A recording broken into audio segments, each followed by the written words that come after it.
Mitsubishi 4D33. Nagbaba kami ng transmission. Ang sira ay flywheel. Naubos ang flywheel. Dati na pala itong binaligtad. Yan.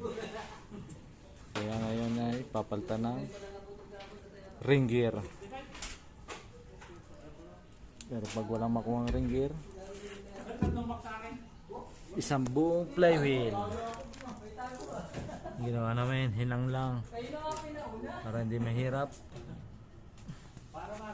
pagbabalik.